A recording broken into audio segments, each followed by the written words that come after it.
Hello everyone, thanks for tuning into today's third and final video. We're going to have a look at the weather for the next 10 to 14 days for today's final video. Day 10 will take us to the 26th of January, and we'll be able to extend out beyond that with the GFS ensembles. Very much around a couple of weeks.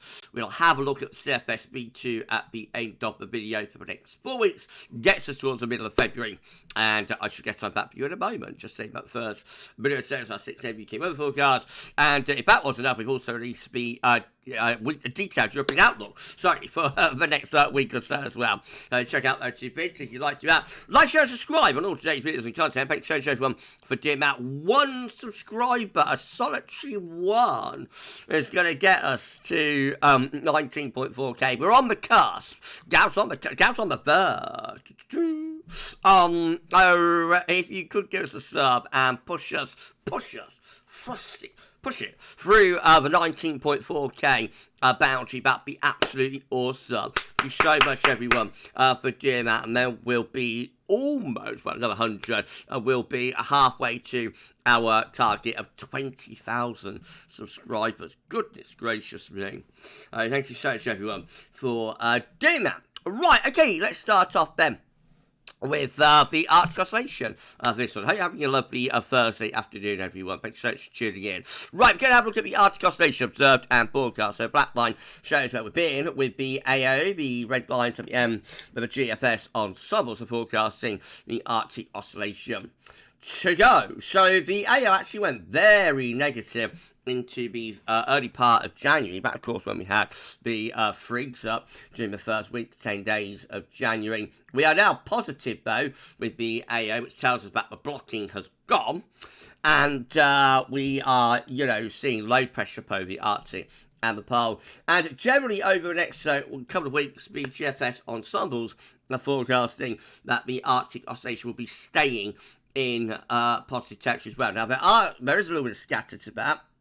So there are some GFS ensemble members that are seeing northern blocking re-emerging into the latter stages of January. But generally, it looks like most of GFS ensembles want a positive Arctic oscillation, which is a signal for a low pressure up over pole. So remember, when the AO is positive, we've got low pressure over pole, and that generally keeps the cold air sort of bottled in and, within the Arctic and North Pole. Whereas when you have a negative AO, then you have a blocking area of high pressure over pole, and that pushes the cold air out of the pole and down into the mid latitudes. This is how the NAO is looking. So again, we went very negative with the NAO for a while through the first half of January when we had all that cold weather. We are now around neutral, slightly on the positive side of neutral, but GFS ensembles also showing a positive NAO setting up. So this is a signal for milder weather when we've got the AO and the NAO both going and shifting into a long-term positive base. That is a signal for milder weather. So it does look as though the second half of January could be significantly milder than the first half of the month there. Well, it is a cold start, first half to January, though. So central temperature is now sitting at 2.3. That's 1.5 degrees below 61 to 99 average. That is provisional to yesterday, to the 15th of January. Halfway through the month, we're 1.5 degrees below normal. It's been a cold first half of January, but that might be offset by a milder second half. These are the GFS upper air temperature precipitation ensembles next couple of weeks. We're at Hinkley today.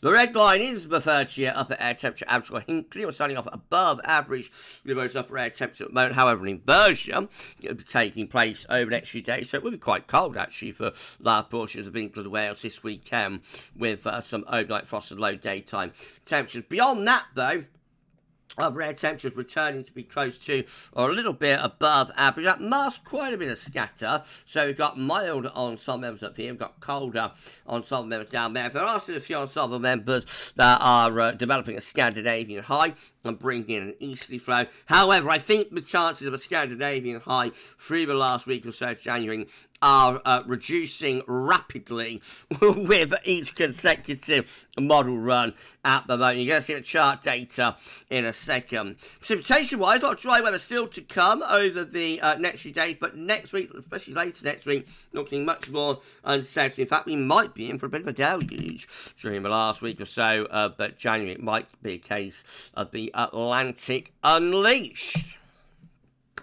No temperature precipitation anomalies again today, unfortunately. Hopefully they'll be back soon. The website I use is currently inaccessible and has been for several days. So we'll move on to later with a map from earthnorthschool.net showing that we're drawing in a southwesterly wind around the north and west of a ridge of high pressure. Under this ridge, we're going to get an inversion over the weekend. It will be quite cold for England, Wales, but Scotland and Ireland will always be milder with those Atlantic winds. Right, let's start going through the chart data. This latest UK Met Euro is looking midnight on Sunday. High pressure over to the east country, still keeping it mostly dry, and for England and Wales, quite cold. Early next week, pressure weakens, and we start getting some showery bursts breaking through. It turns more unsettled, and the UK Met does turn colder through to next Thursday. That's as far as we get to the UK Met Euro. Gets us to midnight next Thursday, 23rd of January. And then we are bringing the wind from the north. So actually we're quite cold with a bit of a block trying to get going between Iceland and Norway. So that does look poised to set up, potentially another spell of cold weather. But the problem is, just beyond this, and you're going to see it in a moment with the other model output, this deepening polar vortex, essentially, in the North Atlantic going up to Greenland. That is essentially part of the polar vortex. That's going to be intensifying along with the jet stream. And so this attempt to build up a block and build up a Scandinavian high looks like it's going to be swept away by an increasingly dominant and possibly quite stormy Atlantic. Well, Icon looks like that again. On Sunday, we are seeing high pressure still dominating weather. We weaken the ridge through to Monday and Tuesday. Then we've got a higher pressure building between Iceland and Scotland into the middle part of next week. That pulls the wind around to a colder easterly, and that's as far as we get with Icon as well. Gets us to midday next Thursday. And we have got a Scandinavian high there, would you believe? And we are bringing the wind in from the east. But again, the period just beyond that is where we're looking to possibly sweep that Scandinavian high away. However, we have still got to factor in that around the middle of next week, there's definitely an attempt, and possibly a successful attempt, to get a Scandinavian high going. If that high pressure sets up, it's possible it might prove more stubborn than a lot of the model output is indicating today. Well, let's move on to the KMA and see how that one is looking. Again, turning showery through the early part of next week, and then turning a bit colder around the middle part of next week as high pressure does build to Scandinavia and brings the wind in to an easterly there by next Thursday. But very quickly that's pushed aside by the areas of low pressure deepening like mad in the Atlantic. So as we go into the last week of January, looking very stormy and unsettled. However, the Scandinavian high is not finished, and check this out. By the end of the KMA run, the Scandi is actually having a go at building back again and get wind back into the east. So this might be a slow burner, although the Scandinavian high might lose out later next week as low pressure deepens like mad. If it can survive the onslaught, possible when it comes back by the end of January. GFS, look away now if you want, I warn you, look away now if you want anything wintry from the GFS in the last week of January, and you've got a leaky roof. So, check this out, GFS midnight run, high pressure gradually slipping away to the east, with low pressure out to the west. We do build up some high pressure towards Scandinavia there around the middle part of next week, but that very quickly collapses as low pressure deepening like mad in the North Atlantic, and check that out, that's day 10, properly zonal with high pressure around the Azores, low pressure around Iceland and Greenland, and they were off and running into a proper Atlantic onslaught until the very end of the GFS midnight run, when there is another attempt to try and build a Scandinavian high. Maybe that one would be a bit more successful. That gets us to the 1st of February, having a go at another Scandi there. The GFS 6Z is even worse if you don't want an Atlantic onslaught. So again, we've got high pressure getting towards Scandinavia around Wednesday and Thursday. We have got a Scandinavian high, but it's very quickly pushed away by all of this low pressure in the Atlantic. By day 10, we're off and running into a battering, and that carries on through the extended with the GFS 6Z as well. Very wet, windy, but also very mild. That's the first day of February with a long vect southwesterly. That'll be an exceptionally mild start to February. If you enjoyed the video, please like, share, and subscribe. Thanks so much, everyone, for doing that. Why not drop a comment and let us know what you think about this and all of our videos and content. And don't forget to tell your friends about GavsWeatherVids. Get them to subscribe too. One subscriber, a solitary lone one, is going to get us to 19.4k.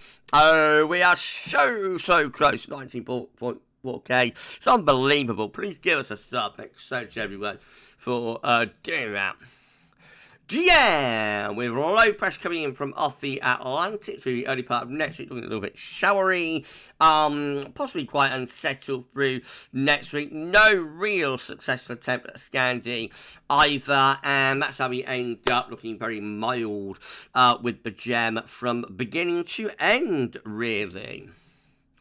Gracious. And then the ECM looks like that. So once more, we've got lower pressure edging in from off the Atlantic, turning rather showery through the early part of next week. ECM is also trying to build up high pressure between Iceland and Norway there, but the Atlantic just too strong, just too powerful to allow that to happen. And in fact, the ECM also looking really unsettled today, with low pressure bringing regular bouts of wet and windy weather, very cyclonic, but also mild through the final week of January there, with bouts of heavy rain and whatnot. No possibility of a Scandinavian high with the Atlantic that strong and that powerful and active. This is a precipitation forecast based on the ECM run from Tameteo.com. So a little bit showery for the early part of next week, but the really unsettled weather sets in around the end of next week, with bouts of rain starting to come in from off the Atlantic. And once it gets going, then we are in the onslaught pattern to day 10 and beyond. These are the options on the table within the ECM ensemble today for day 10 from the Icelandic Met Office. Gets us to 26th of January. So 18 members of the ECM ensembles, including control and the operational run, bringing the low pressure in from off the Atlantic, overriding a little bit of blocking, but we've got within the high latitudes, but that's quickly swept away, I should say, by the Atlantic. We've got 16 with high pressure, maybe a little bit stronger with the blocking there. Low pressure is down here. That is almost, I think, bringing cold air to the north and to the east. 13 with high pressure centred towards Scandinavia. Low pressure is out in the Atlantic. Again, that's kind of trying to bring something a bit colder in from the east. And they've got 4 with low pressure, just an absolute onslaught with that one. And into its time, these are the options that we got.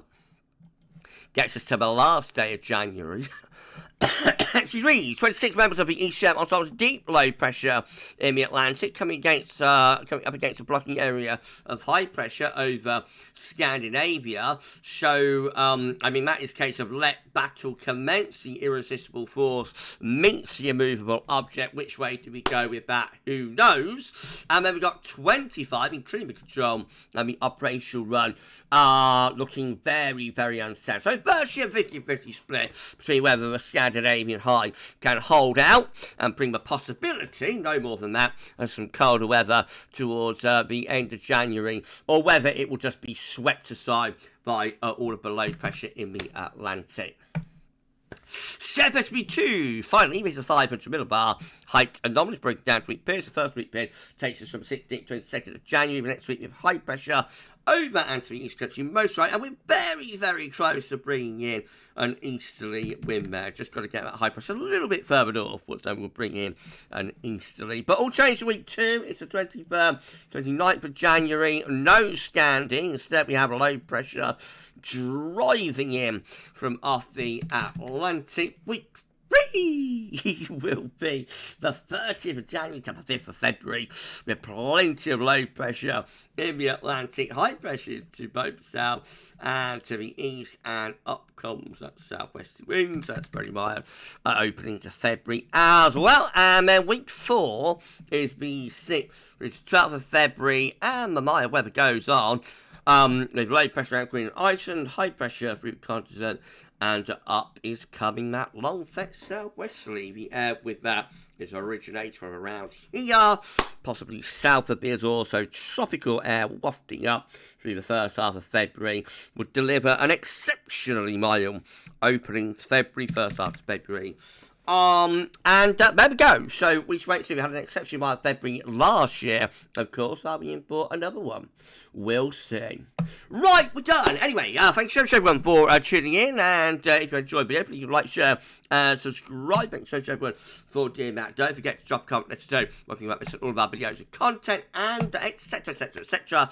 And please tell your friends as well. Subscribe, and let's push through 19.4k. Just one more sub will do it for us. So please give us a sub. Thanks so much everyone for doing that. Now tomorrow we're going to have a 6 AM UK weather forecast. GWV Friday is on the way as well, and I'm sure there'll be a 10 to 14 day turning up at some point. And of course it's Friday, so it means we've got a pub run live at 10:30 tomorrow. So have a few laughs on that one maybe. Well, you enjoyed the rest of your Thursday, though, and for this one, that's all for now. Thanks so much for watching. We'll see you again with more very soon, and bye for now.